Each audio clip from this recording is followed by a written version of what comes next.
Money's always been a major force in politics. In Pennsylvania, there are no limits on how much money you can give a candidate as long as you disclose it. But increasingly, donors can influence campaigns without being named. That's called dark money. What is it exactly, and how does it work? Thousands of donors to Governor Josh Shapiro's re-election campaign means thousands of pages in disclosure forms. This one caught our eye. $1 million from a San Francisco tech magnate, Christian Larson. This is the system working.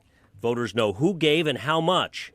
But it doesn't always work that way. You can be some fat cat sitting on some beach, funnel that money right in, unlimited. We don't even know who you are. State Rep Jared Solomon is pushing two campaign finance reforms. One would limit the how much. The other require more transparency around the who. So what happens is rich folks do not want all of their political giving to be public and noticed. Donors from both parties try to influence elections through dark money. Here's how it works. Rich donor contributes to a social welfare nonprofit.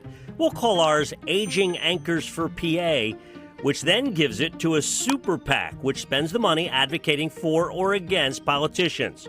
When the super PAC fills out its forms, it reports getting money from Aging Anchors for PA, not identifying specific donors. Solomon calls it a two-step shell game that PA lawmakers just won't eliminate. Special interest establishment folks don't want their money to be tracked. To me, that is the best antiseptic is sunshine. Republican political consultant Chris Nicholas agrees PA disclosure rules are too lax and should be tougher.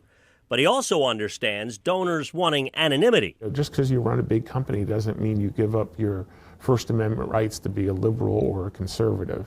So this is a way for people like that to scratch their itch and not have it come back and harm their day job. I don't want anyone to know because it's going to hurt my bottom line. But guess what?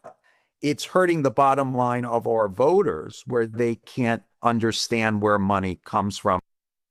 Chris Nicholas also notes that where some of the money's coming from might be a mystery, there's no mystery about where most of it goes for advertising, he says, be it on TV, online, social media, or those glossy mailers that end up in your mailbox. Hi, I'm Eric Finkenbinder from ABC 27, and we're excited to announce the new ABC 27 News Plus app. Live stream newscasts or watch content on demand. This is different than the ABC 27 app on your smartphone.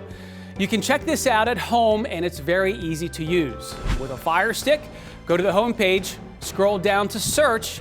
From there, enter ABC 27. Move over to the apps, and there we are. Click the icon and install. It's just that easy.